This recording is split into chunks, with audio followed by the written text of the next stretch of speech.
Hello everyone. So welcome back. Today we will do a video on functions in Python. Okay.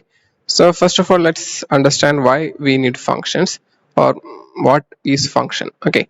So function is just like a block of statements. Okay. So some statements that you wish to repeat. Okay. So I think I said something similar when I was explaining about loops. Okay, loops. Why we use loop was to repeat something. Okay, function also I'm saying I had to repeat something, but the difference is that when you are using a loop, you are iterating over the same set of commands at one single place. Okay, but suppose you need to repeat something at like a different point. Okay, you execute some code, then you wanted to do something, then you have other statements to execute, then again you want to repeat the same thing. Okay, when things like that happen, or when we have such a requirement, we need to use functions in Python or in any programming language. Okay, that makes our life quite easy. Okay, so there are inbuilt functions.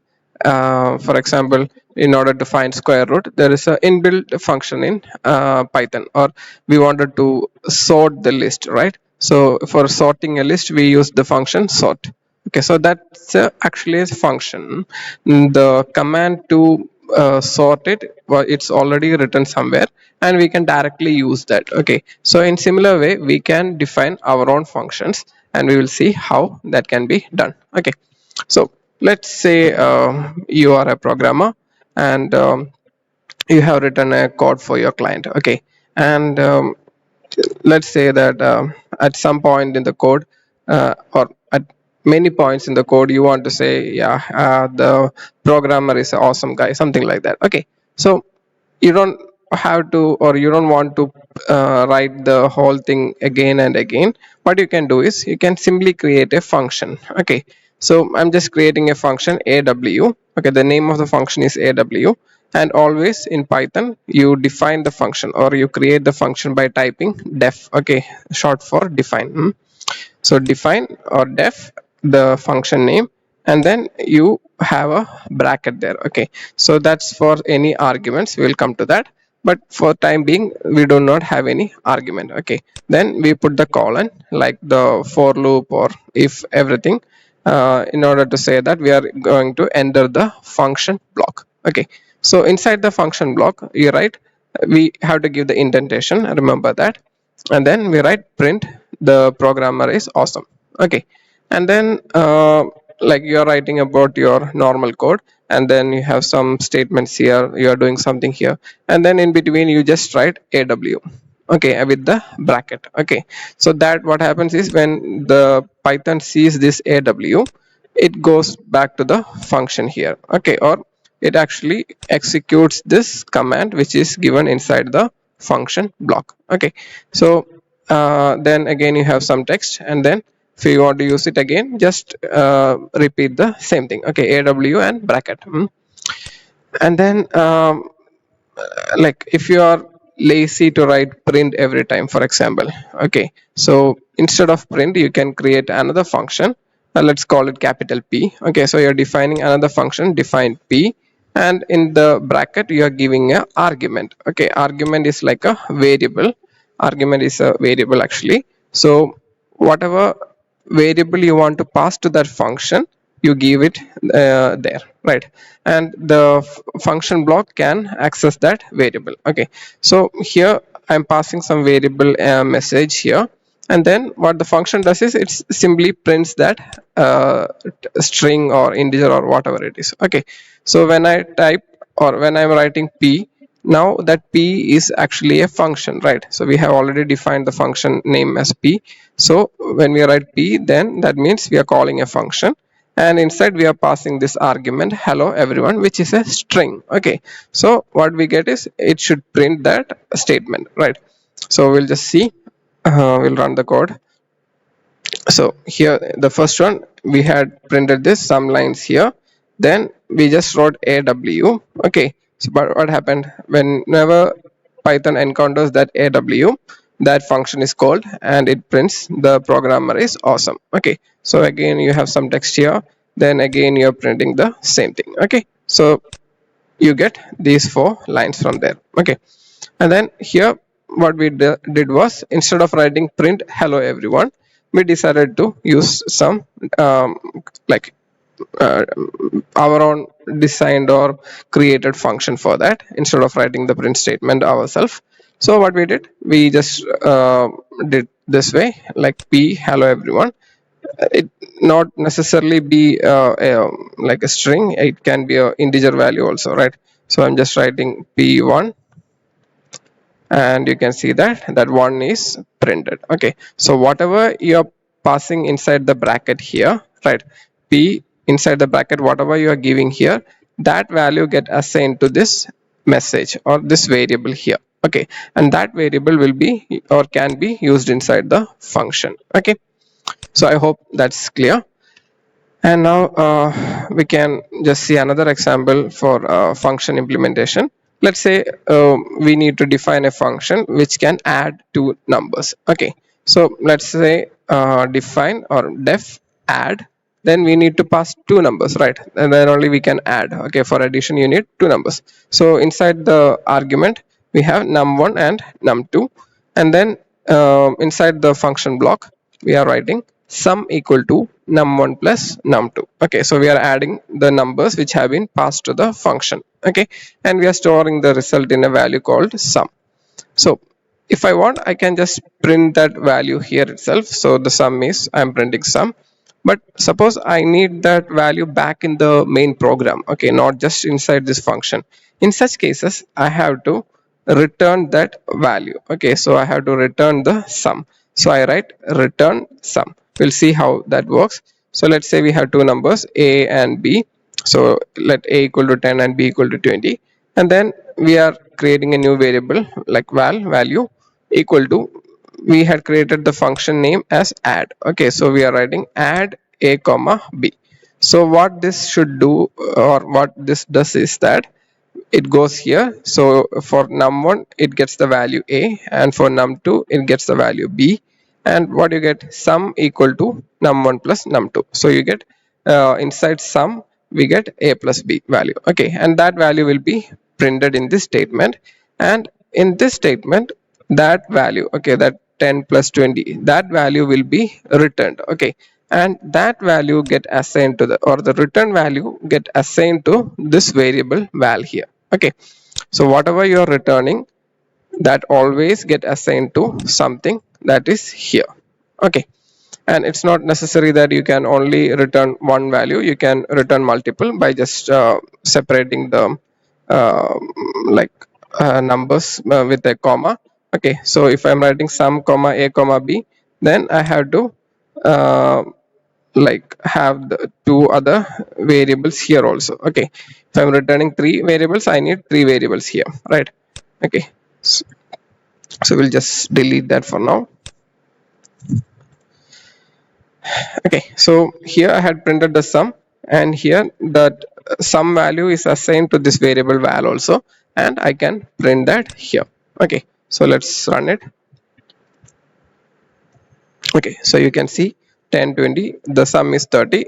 This was printed from inside the function, and here you can see the sum can be printed here also, that was printed like outside the function. Okay, but that sum value we had obtained outside the function called like, and it was stored in val. Okay, so we'll see another example now. Let's define a function like is even. Okay, and we are giving a number. So from the name itself you can guess it.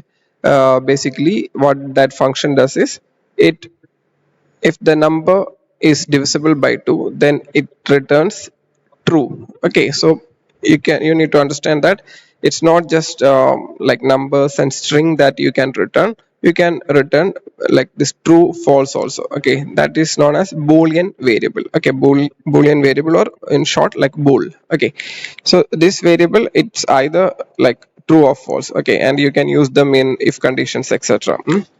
So here if the number is divisible by 2, we are returning true, so that means the number is even. and if the number is odd, we are returning false. Okay, so I'm giving a number a equal to 57, and I am writing b equal to is even a. Okay, so now what happens is that a is passed to the function, that is the number 57 is passed to the function. So num get the value 57, and we check whether 57 modulus 2 equal to 0. Okay, so that is false, right? 57 is not a even number. So what we will get is, we will get the return value false, and that false is stored in b. Okay, so b gets the value false. Now b is a boolean variable. Okay, and that we can just directly use inside a if condition.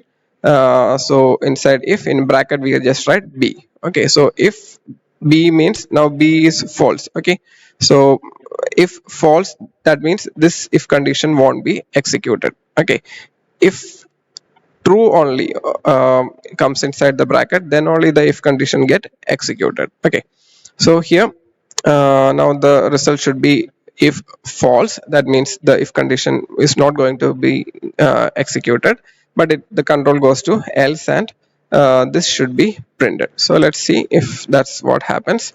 Yeah, so that's yeah, it's printing odd number. Okay, so if I'm giving a even number,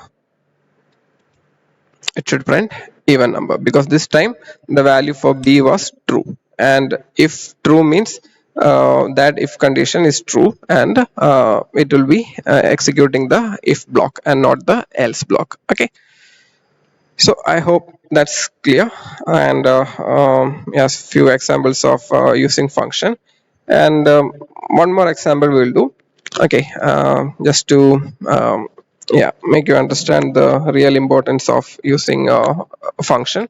So here what we are doing is, we are defining a function like for finding the factorial of the number. Okay, so factorial is like 5 factorial means 5 into 4 into 3 into 2 into 1. Okay, so that function we are defining here.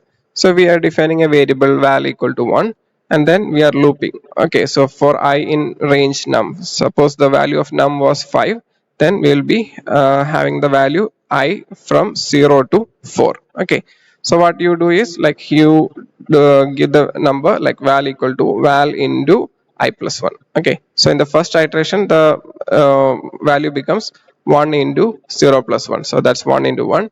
And in the second one, it happens is the value of val became 1, so now that it will be 1 into 2, so the value of val become 2. And when in the third iteration, that what happens is val is now 2, so 2 into 3, so it becomes 6, right? So that way you can find the factorial, right? And then we are just simply returning that factorial value. Okay, and now let's say we need to calculate the Euler number. Okay, Euler, however you want to pronounce it. I'm sure you have come across this number e. Okay, that number comes in the like the natural logarithm, right?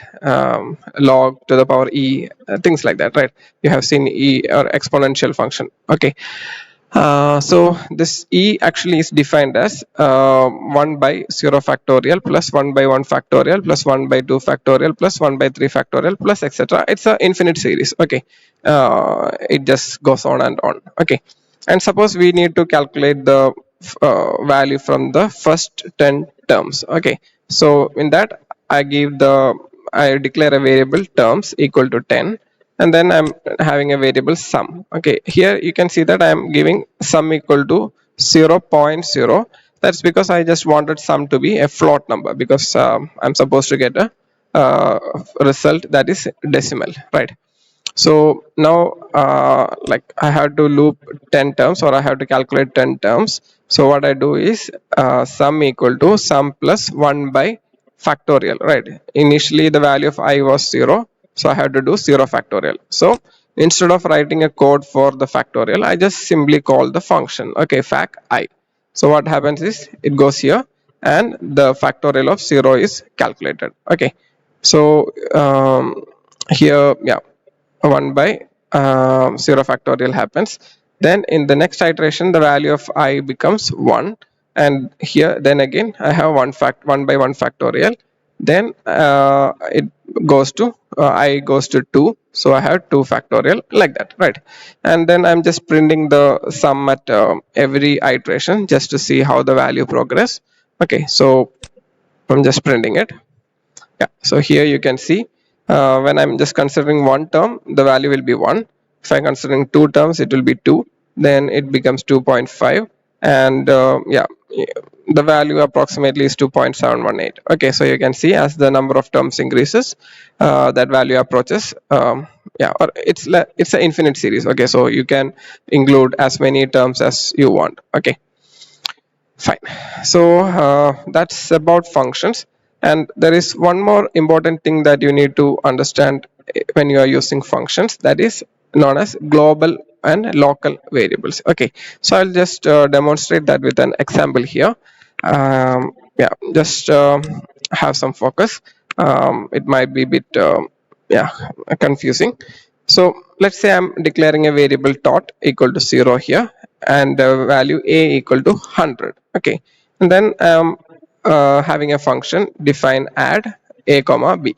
Okay, so basically I'm what I need is I'm having a function to add two numbers, and I'm giving that numbers. Okay, and inside this function I'm writing something called global tot. Okay, so we tot was a variable here, and I'm just writing global tot over here, and then I'm assigning the value a plus b to tot. Okay, so the value of a plus b will be assigned to this particular variable, and I'm printing the value of variable a inside the function is a. Okay, so we had a value a here which came from the argument.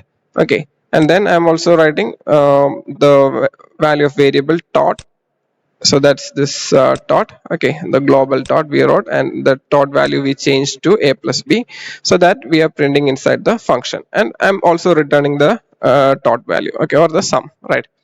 And then I'm calling the function add 5 comma 10, and I'm assigning the sum to this c, and I'm printing the value, okay, sum equal to c. And here I'm printing the value of variable a outside the function. Okay, so here I printed value of variable a inside the function, and here I'm printing the same variable outside the function, and here I am printing the variable tot outside the function also. Okay, so now let's run and see what happens. Okay, so here inside the function the value of a was 5, and inside the function the value of tot was 15. Okay, and the sum is 15. That is obvious, because 5 and 10 15, right? 5 plus 10 15. And the last print statements, okay, the value of variable a outside the function is 100. Okay, and value of variable tot outside the function is 15. So you can see that the variable tot has the same value inside and outside the function. Okay, both of them were 15, but from where this 100 came, right? The value of a is printed as 100. That is because initially we wrote a equal to 100. Okay, so this value of a, though we are like having a here, and in that case the value of a was printed to be 5, but what happened is, like, that a came and went, but when we are once we are outside the function, this a does not have any connection with this particular a. Okay, this both these variables are entirely different. We say it a scope of the variable. So this a, the scope is just this function only. Okay, so this a has that value inside the function and not outside. That's why when you are writing print a, this a actually refers to the a equal to 100, that value, and not the a here which had the value 5. Okay, but for tot, okay, we had given tot equal to 0. Here we had changed the value, we have printed the value, everything, but here what happened is the tot value remained the same as the value inside the function as well as outside the function. The value of tot did not change. That was because we wrote global tot here. Okay, which means, or what that statement does is, we are changing the scope of the variable tot to global. Okay, that means if there is a variable tot outside, then we are using, or we are referring to the same variable dot. Okay, so if I had written global a, then the value of a equal to 100, that value would have changed here, okay, inside the function, and that change would be reflected outside the function also. But if I'm not declaring a variable as global, then whatever happened to that variable, that value just remains inside the function, and outside it does not make any difference. Okay, so I hope that is clear. You can just type the code and run few examples yourself just to get a clarity. Okay, so yeah, this video actually became a bit longer than expected, but I hope you understood the things. And yeah, so I'll be giving a few more assignments based on all this. So yeah, we'll stop this video for now. Thank you for watching.